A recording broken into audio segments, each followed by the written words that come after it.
আমরা কতজন valid training যাদের রয়েছে, মানে ডিএলএড এবং ডিএড স্পেশাল এডুকেশন এবং 4 বছরের বিএলএড, এই 3টে ট্রেনিং দিয়ে কারা কারা 22 স্টেট পাস করেছিল, তো এইটা জানার আমাদের সবারই কৌতূহল আছে এবং আমরা চাই এটা প্রকাশ হোক। অনেক দিন ধরে আমরা আন্দোলনেও এটা দাবি রেখেছি, সভাপতি মহাশয়ের সাথে যখন দেখা করেছি তখনও সেটা জানিয়েছি। সভাপতি মহাশয় যেটা বলেছিল এবং সেটা বাস্তব কথাই, যে যখন এটা প্রকাশ হবে বা কাউকে বাদ দেওয়া হবে তখন কেস কিন্তু হবে। এটা আমি আগেও বলেছি, এখনও বলছি, কেস কিন্তু হবে। অনেকে হচ্ছে গিয়ে যাদের ডুয়েল ডিগ্রি ছিল তারা কেস করতে পারে, অলরেডি তারা বিভিন্নভাবে ফান্ডিং করেছে, তো এই কেসের জটিলতা তৈরি হবে। এবং তখন যদি পর্ষদ স্ট্যান্ড নেয় যে আগে 22 স্টেট পাস কারা কারা আছে সেটা আগে কোর্ট থেকে মিটে যাক, তারপরে তাদের সুযোগ দেব, নিয়োগের কথা ভাববো, তো সেটা আমাদের একটা বিপদ হবে। তো সেজন্যই আমরা আগের দিনও বলেছিলাম যে এই যে পিডিএফের যে বিষয়টা, আমি গ্রুপগুলোতে অলরেডি প্রমাণ দিয়েছিলাম যে আমাদের যখন 5ম শ্রেণী কেস ফাইল হয় 14ই সেপ্টেম্বর যত সম্ভব, তারপর পরেই পিডিএফের বিষয়গুলো আমরা উকিলকে সমস্তটা দিয়ে দিয়েছিলাম। তো সমস্তটা রেডি ছিল, সেই আমি তথ্য প্রমাণগুলো দেখিয়েছি গ্রুপে, উকিলের সাথে যে কথাবার্তা সেগুলো আমি দেখিয়েছি হাইড করে। তারপরে আমরা ভেবেছিলাম যে আমাদের নোটিফিকেশান আসবে এবং তার সাথে সাথে এটা প্রকাশ হলে কি জটিলতাটা আগে সৃষ্টি হবে না, মামলাটা সব রেডি করে রেখে দেবো, সময় বুঝে করব। তো সেই ক্ষেত্রে সেটা আর সম্ভব হয়নি, কারণ কিছুজন তারাও একটা মামলা করেছে এবং তাদের মামলায় যেটা প্রেয়ার ছিল যে শুধুমাত্র যারা বিএড আছে তাদের বাদ দিতে হবে, যেহেতু বোর্ড নিজেই নোটিশ দিয়েছিল যে বিএডরা সাবজেক্ট টু আউটকাম হিসেবে রয়েছে এবং তাদের লিস্টটা প্রকাশ করতে হবে, এটাই তাদের মূল মামলার রয়েছে।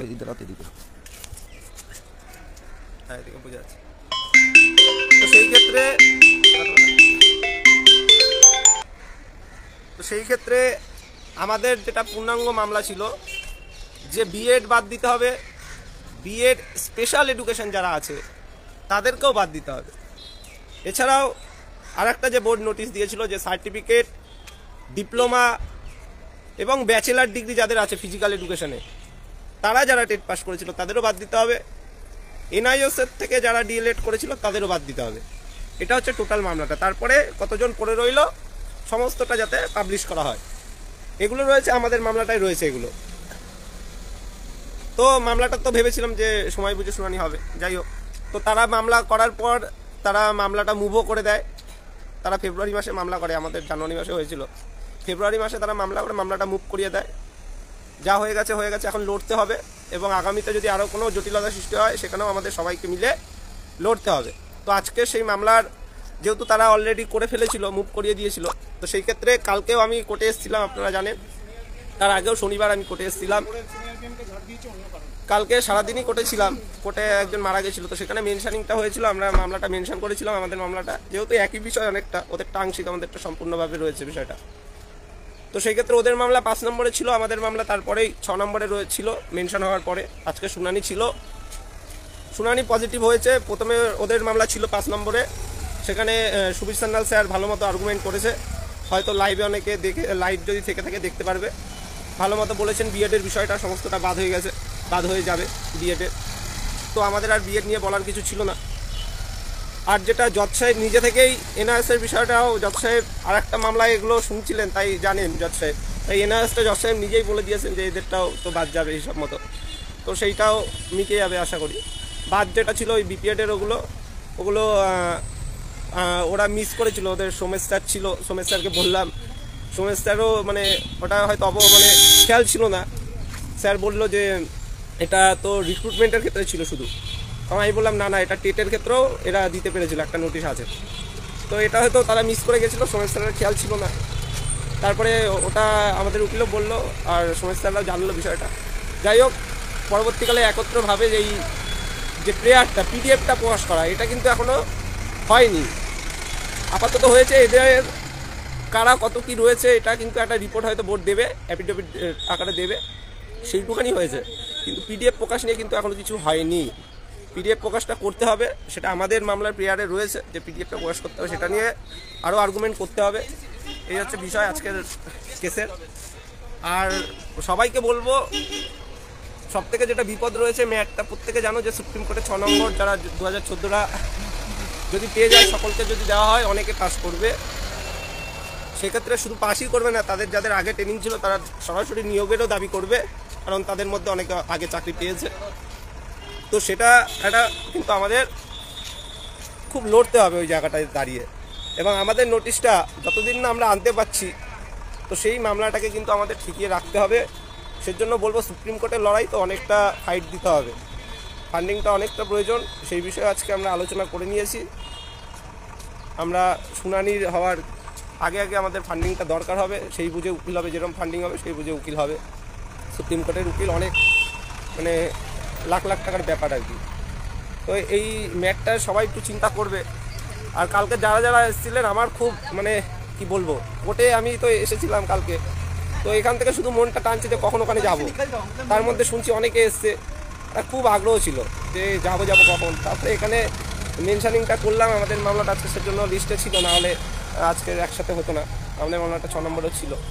তো কালকের মেনশানিংটা করে তারপরে যাওয়ার পথে আবার ধর্মতলার বাসে উঠেছি, সেখানে আশাকর্মীরা সব অবরুদ্ধ করে দিয়েছে, ওখানে লেট হয়ে গেছে।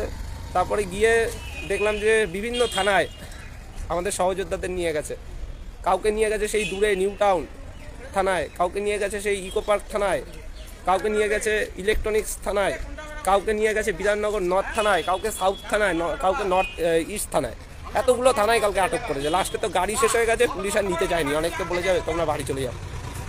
এইভাবে অনেকে ফিরিয়েও দিয়েছে, অনেকে এসছে, এসে মানে কাউকে পায়নি যোগাযোগ করতে, তারা একটু হয়তো খারাপ লেগেছে তাদেরও যে তারা এসে আবার ফিরে গেছে।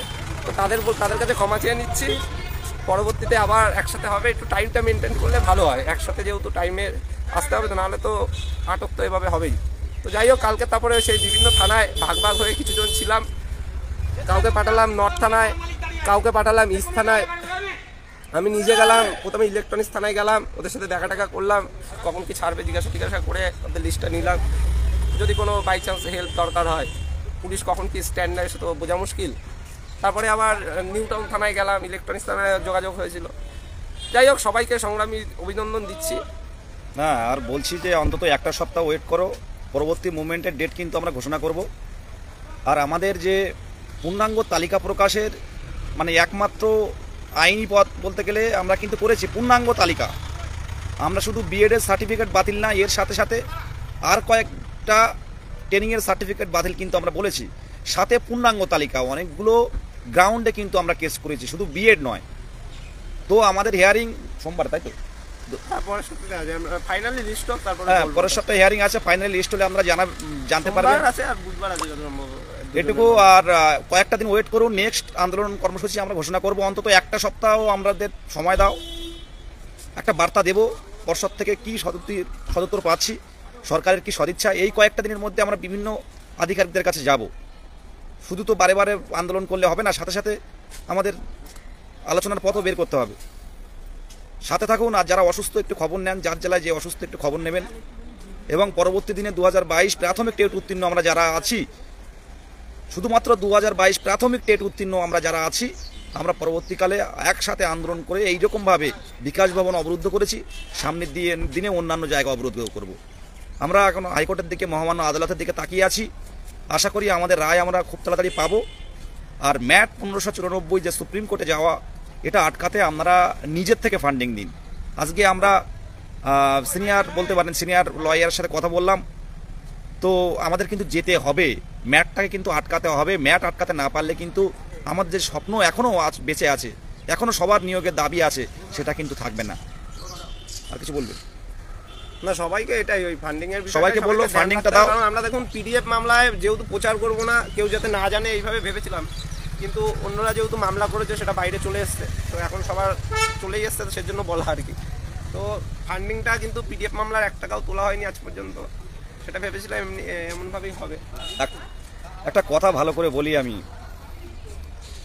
আমাদের যারা মানে আমাদের যে কেসের গ্রাউন্ডটা যারা একটু পড়েন, সবাই পড়তে পারেন, হবু শিক্ষক আপনারা, শিক্ষিকা আপনারা, আমাদের গ্রাউন্ডটা একটু পড়ে দেখবেন।